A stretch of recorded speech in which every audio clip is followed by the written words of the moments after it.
Hello and welcome to the Arden Creative Studio YouTube channel. Now today I'm going to be taking you through the first video in a series for beginner scrapbookers. So if you are looking to delve into the world of scrapbooking, this is the perfect place to start. Maybe you've been journaling, maybe you've been card making, maybe you're completely new to paper crafts. I'm going to give you an overview of everything you're going to need, some of the tips and tricks that I've used over the years, and as we work through the series, hopefully on a weekly basis you'll get a new video and you can really enhance your skills, build on what you already have and start creating beautiful scrapbook pages. Now I am going to be creating a full scrapbook page within this video, so stay tuned for that. But if you don't know already what scrapbooking is, it is a way of documenting your precious photos alongside some text to remind you of the event. Now this may be for yourself to keep, or it may be to hand on to maybe a family member or a friend. It's a great way of documenting life events and making sure you don't forget those precious memories. Now, I love to work with black and white photos. This is completely my preference because I find then I don't need to worry about colour coordinating my papers and my embellishments around the photo with the colours that are already in there. So I tend to change my photos to black and white. Now, it's very important when you're looking at your photos to think first of all about the size, because the size of your scrapbook page is probably going to be determined by the size of your photo. You can put multiple photos on a scrapbook page, absolutely. You can also just put one. It can be large, it can be small, entirely up to you. Now with this, I tend to not use the original photo. So this is an original photo, it's a very old one from the 1950s. I would photocopy this, I would scan it one way or another, and I would make sure this one is kept safe and the one that goes onto my project is a copy as these are. As you can see, they are glossy, but you can buy printable matte photo paper so you can print your photos off at home without that gloss if you don't like that gloss. So first of all, your photos are precious, of course, whether they are an original or a copy. So you want to make sure with everything that you are using, all your paper craft products that are around you, you want to make sure they are acid and lignin free. Now I'm going to come back to that in just a little while, but it's very important because what would happen if we were to put a photo against a material or maybe a medium that is not acid free, it's not lignin free, you're going to find that over time it will discolor your photo. So we don't want that. So we want to keep our precious photos as perfect as possible. So just ensure when you're looking at your products that they say acid and lignin free, as this one just does here. Usually tiny writing, but in general, any product created specifically for scrapbooking, for journaling, they are going to be acid and lignin free. Now, size wise, when I first started scrapbooking back in 2008, 12 inch by 12 inch or 30 centimeters by 30 centimeters was kind of the only size that people would scrapbook in.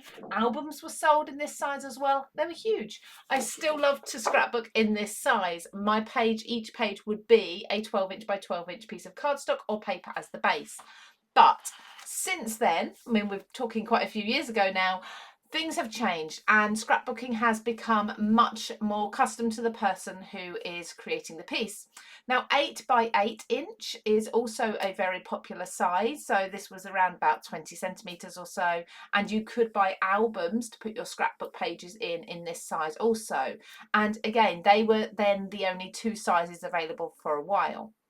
But as journaling came on the scene, we then started to see people transferring their scrapbooking skills into journal pages, journal books, maybe, things like this. So diaries, notepads even. So now scrapbooking isn't restricted to 12 inch or 8 inch. Although still very popular sizes, you can absolutely create a scrapbook from any size paper or cardstock that you want to. At the end of the day, scrapbooking is one of the most personal crafts that you can do.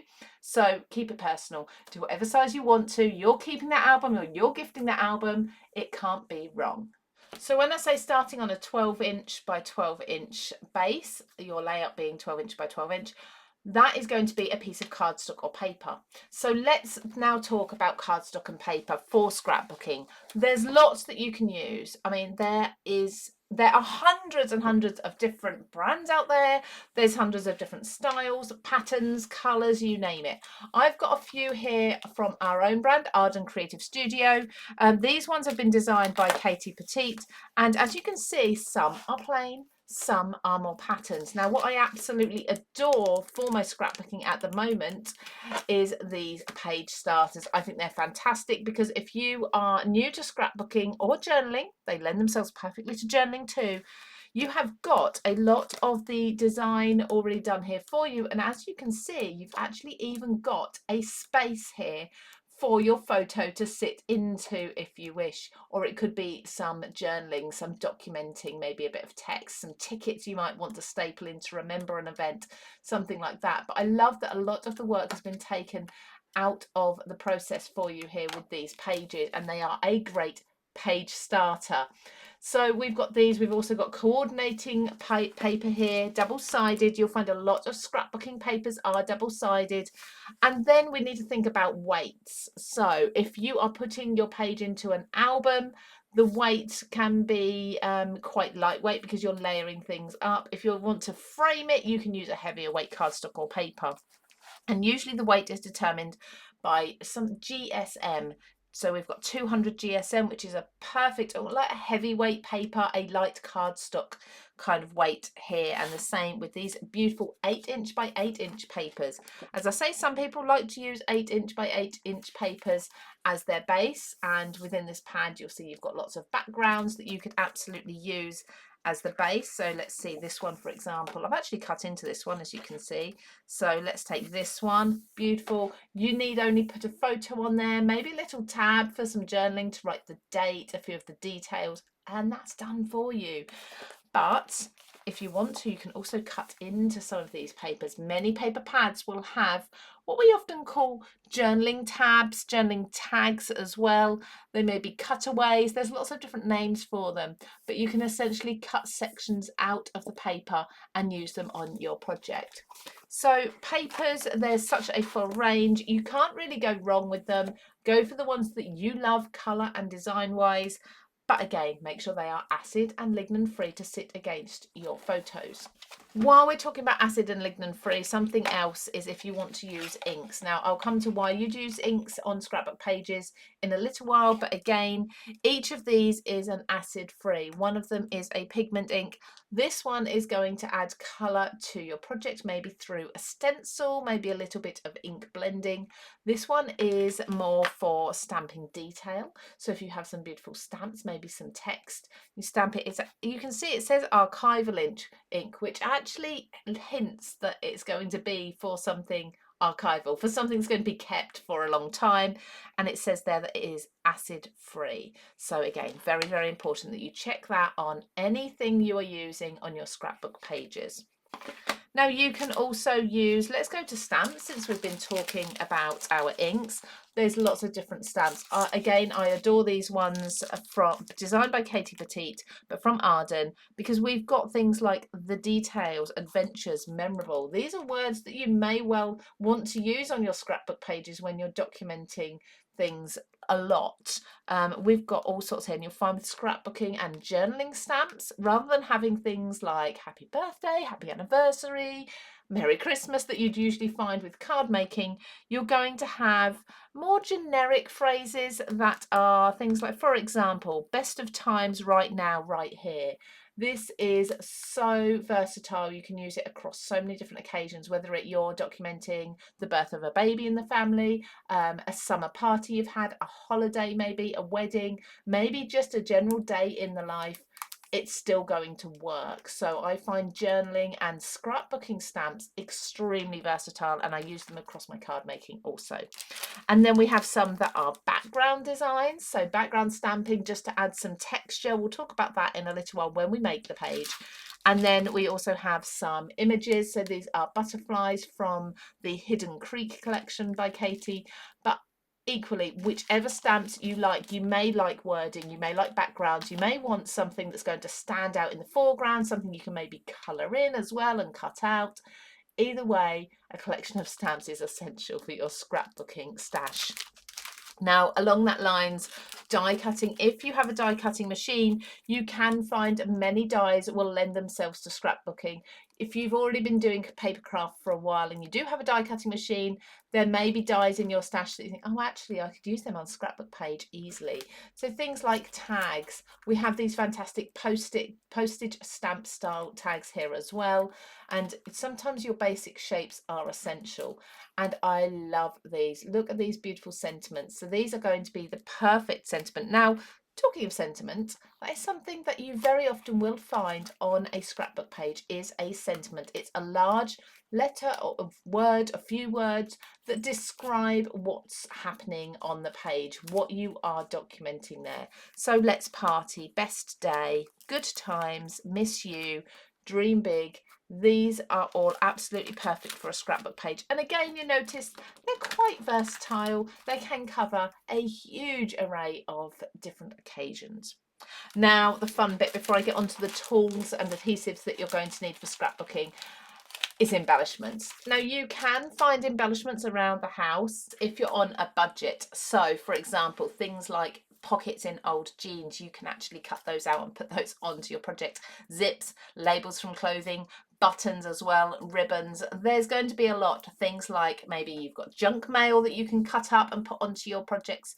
Obviously, these things are not then going to be acid and lignin free, so just be careful there, but you can reuse and recycle. However, there is a huge array of ephemera, embellishments. You'll see lots of different names for them. So the decorative pieces that go on your scrapbook pages. Again, we will come to these when we make our own layout in just a moment. But these are a few that I've got here, again from Ardent, again designed by Katie Petite. So ephemera is usually cut pieces. So they are images, beautiful printed images. They may be words, they may be, as you can see, florals. Usually ephemera relates to a lot of pieces in one pack. So as you can see here, we do have a lot. Look at this.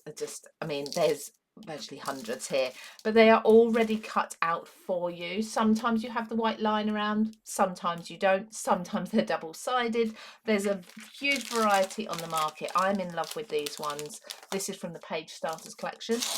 We also have, as an example here, just the same, again, ephemera, but this is the Hidden Creek collection. You can see the colours are slightly different. We have got butterflies, we've got foliage in here, we've got some more words as well. There's a lot in ephemera packs. I think they are well worth grabbing when you see them, because these are going to last you weeks, months of crafting, putting different elements onto your projects and finishing them off. Now, alongside ephemera, which are usually all loose in a pack, as you can see, and I'll need to clean that up in a moment, we also have laser cuts. So these laser cuts are absolutely fabulous. Because they're a little bit like ephemera, but they're all held together. They're easier as such to see. So as you can see, they are all in a sheet here. I've got 2 sheets here. So we've got tags, we've got beautiful tickets there as well, faux buttons, all sorts. We've got the foliage and the butterflies here, but rather than being loose, they are already cut for you, but they are what we call kiss cut. So these are remaining within the sheet. Easier to see what you've got. Not only that, if I flip this over, double-sided. Okay, whereas with these ephemera, usually ephemera in a pack like this doesn't come double-sided. These ones are, so you can flip them and you can have them on your project in any way you wish. You could roll the edges, you can fold them and things like this too. So lots of opportunity with laser cuts. Absolutely beautiful. I love those. And then we have something like rub-ons as well. Rub-ons are something that was an old product in the scrapbooking market, kind of phased out for quite a few years, and in the last few years has just come back again. So I'm going to be using rub-ons on my project. I'll show you how to use those, but in my opinion, one of the best. They're a bit like transfers. If you remember the tattoo transfers from when you were little, that kind of thing, you don't need water with them though. Okay, so we'll play with those. And along the paper route, we have decoupage paper as well. These are perfect for subtle backgrounds because they are an extremely thin, a bit like a rice paper or a tissue paper, as you can see here, printed, absolutely beautiful. You can tear this, you can fold it, you can scrunch it, you can ink and stamp onto it, you can die cut it. It's just another variety of a paper that you can put onto your projects. Okay, so you've been to your local scrapbooking store or your craft shop, whether it's online or in person, and you've bought some really pretty papers, maybe some stamps, some dies, some stickers, some ephemera, and you get it home. You've sorted out the photo, but where do you start with tools now? Because there are a few things that you're also going to need. If you haven't paper crafted before, you possibly may not have these hanging around. So it's worth investing in these tools. A lot of these will last you virtually a lifetime if you look after them. So my essentials are, if you want to be using stamps, you're going to need something to stamp the clear stamps with. No longer are stamps on a wooden block, which they used to be. They are now clear, and you peel them out of the packet, and this one's the stamps here, and then you peel them and put them onto an acrylic block to stamp them, or you put them onto a stamp platform. So one of them is essential, but if you have been paper crafting, you'll probably already have one of these. A trimmer. I think a trimmer is probably one of the most essential tools. Now, trimmers come in all shapes and sizes. This is a large one. It opens up to 12 by 12, which is perfect for scrapbooking. It folds away also, though, to this smaller size.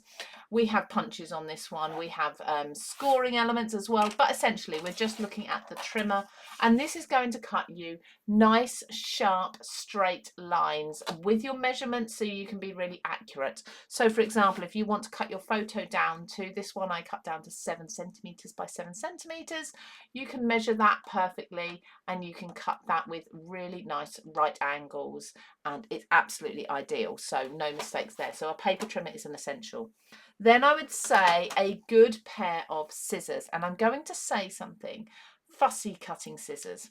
Now, my personal preference for fussy cutting scissors is these ones. Now, these are embroidery scissors. So they are actually made for fabric. So I got them from a haberdashery. But because they're embroidery scissors, as you can see, they have a very sharp point on them. Now, when it comes to fussy cutting scissors, what this means is that with the pattern papers, you're going to be able to fussy cut around some of the smaller elements. So if you wanted to cut these leaves and these butterflies out, you can do that with a smaller, more detailed pair of scissors. The same here, which is what I would have done here in this piece. As you can see, I've cut an element out for some reason. In fact, I can actually show you the project that I used that with in the background. If you can just see that Moroccan tile style there. I also fussy cut these butterflies out. So this is not a scrapbook page, obviously, but as you can see, papers for scrapbooking, for journaling, can lend themselves to other crafts as well. But fussy cutting scissors are essential. So these are going to get into your smaller detail, and it's well worth having a look online for a pair of those. Again, look after them. They will last you a very, very long time. And then adhesive. Now, adhesive is something else that you need to be careful about, it being acid and lignin free. Your adhesive is going to be touching your photo. Now, you may have in the past put your photos into an album perhaps, and notice that over the years you can actually see there's maybe some yellowing, for example, or discolouring, where maybe you put sticky pads on the back, maybe you just put some glue on the back, and where that is, it's discoloured the photo. This is what you don't want to happen. So again, ensure that your glues, whether you use a double-sided tape, which is a really nice, quick, clean way of applying glue with your scrapbook pages, a foam tape if you like a little bit of lift and dimension, but again, double-sided.